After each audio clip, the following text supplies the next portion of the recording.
اتنا پڑھا درود کو باحسین کمال نے، اتنا پڑھا درود کو باحسین کمال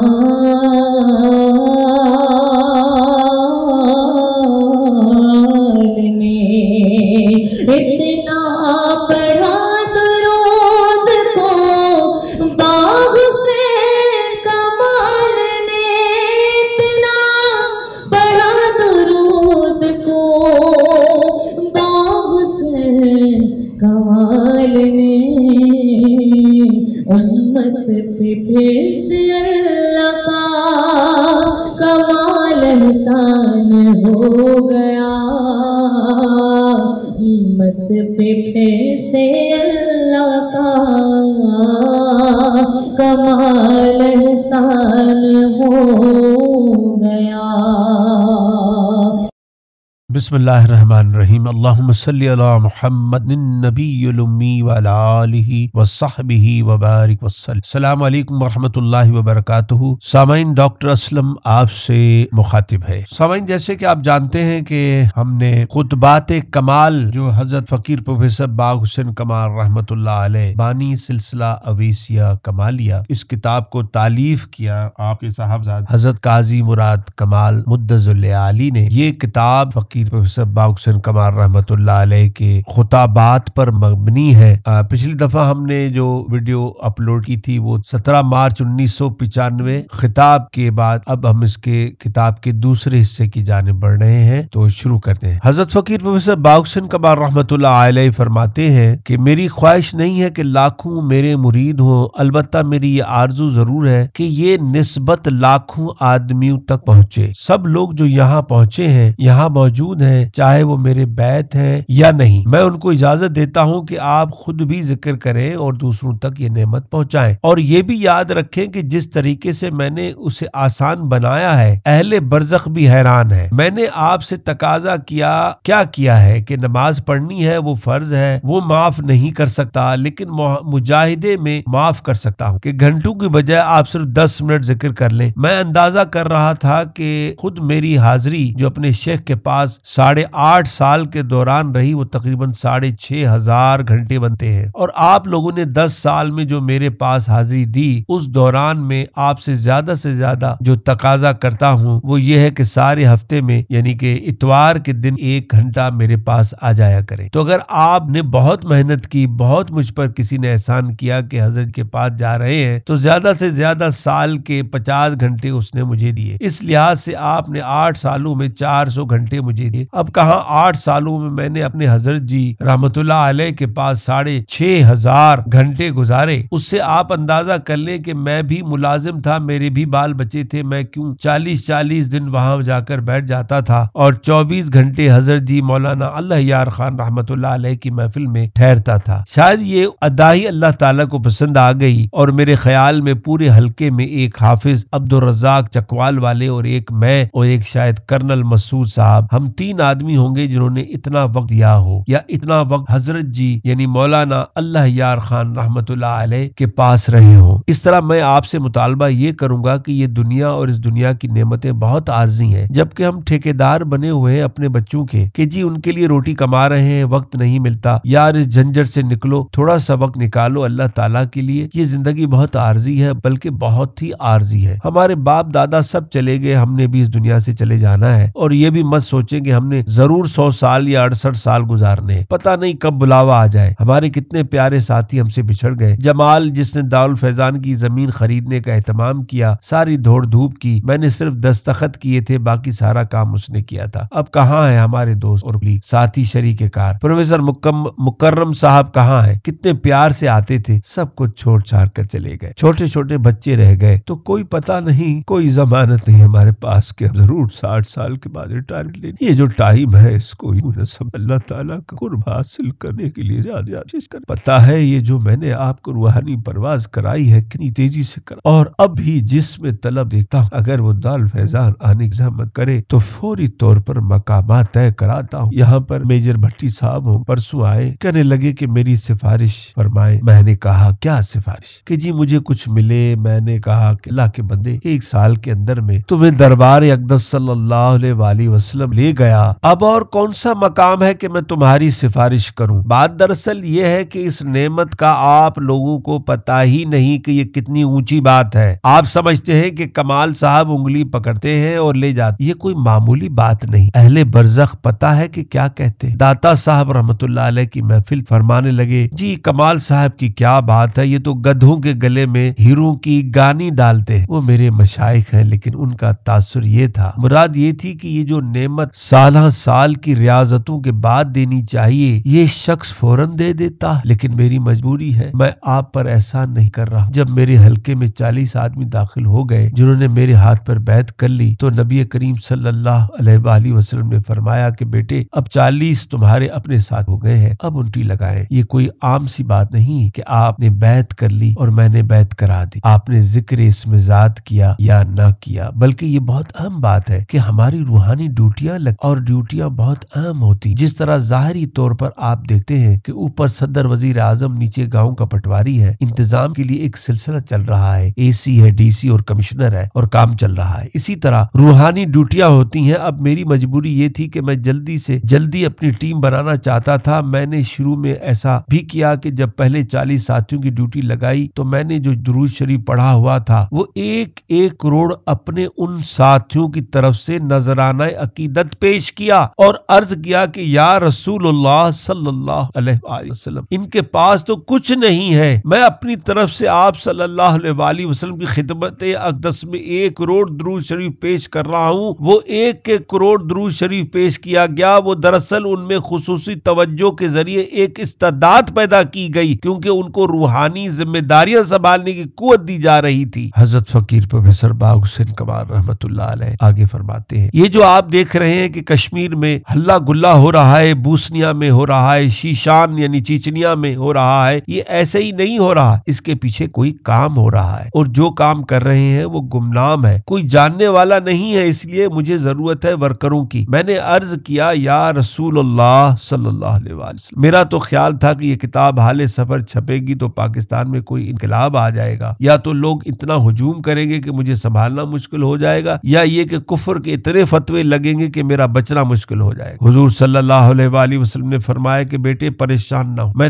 تمہیں مثال دے رہا ہوں کہ جتنے سلاسل چل رہے ہیں ان میں جب کوئی آدمی بیعت کرتا ہے تو یوں سمجھ لو کہ وہ میری روحانی فوج میں شامل ہو گیا ہے, اس میں رنگ روٹ بھرتی ہو گیا ہے. اب وہ زیادہ سے زیادہ ترقی کرے گا تو نائب صوبیدار بن جائے گا, لیکن تیرے ہاتھ پر جو بیعت کرے گا وہ کمیشن لے گا, اور اگر بہت نالائق ہوگا جرنیل نہیں بنے گا تو کم از کم میجر کرنل تک پہنچ ہی جائے گا. پھر فرمایا آپ صلی اللہ علیہ وآلہ وسلم نے کہ جو شخص تیرے پاس دعا کرانے کے لیے آتا ہے, دنیاوی کام کے لیے آتا ہے یا کوئی دم کرانے کے لیے آتا ہے, وہ آلریڈی پہلے ہی کسی سلسلے میں ہوتا ہے اور جب تمہارے پاس آتا ہے تو اسے تمہاری توجہ مل جاتی ہے. اس طرح تیرے پاس جو چند منٹ کی اس کی نشست ہوتی ہے اس کی برکت سے وہ فوراً صوبیدار یا صوبیدار میجر رینک پر پہنچ جاتا ہے. اس طریقے سے تمہارا کام چلتا رہے گا, تم پریشان نہ ہو, اصلی کام تو تمہارا اہل برزخ نے کرنا ہے. حضرت فقیر پروفیسر باغ حسین کمال رحمت اللہ علیہ آگے فرماتے ہیں, اب جو مجھے فکر لاحق ہے اور جس کے لیے میں نے تفصیل باندھی ہے وہ یہ بتانا ہے کہ آپ نے دیکھا ہے کتاب حال سفر میں نے اپنے سارے اوراد کو بڑا محدود کر دیا ہے. بسم اللہ شریف ہے, کلمہ طیبہ ہے تیسرا کلمہ, اور استغفار اور مخمسات عشر. مخمسات عشر میں سورہ فاتحہ, سورہ کوثر, سورہ اخلاص اور سورہ فلق اور سورہ ناس وغیرہ شامل. یہ آپ نے صبح شام 5 مرتبہ پڑھنے ہیں, اور جو پہلے 4 اوراد ہیں وہ آپ نے صبح شام 100 دفعہ پڑھ. باقی سارا ٹائم آپ نے درود شریف کے لیے وہ کرنا ہے. اب مجھے ڈر ہے کہ زندگی کا کوئی پتہ نہیں کب بلاوا آ جائے, بلکہ میں تو سمجھتا ہوں کہ پرسوں مجھے بلاوا آنے والا تھا. ایسے ایکسیڈنٹ ہوا کہ مجھے نہیں سمجھ آ رہی کہ میں کیسے بچاؤں. 1 منٹ 1 سیکنڈ میں مجھے یوں پتا چلا کہ میں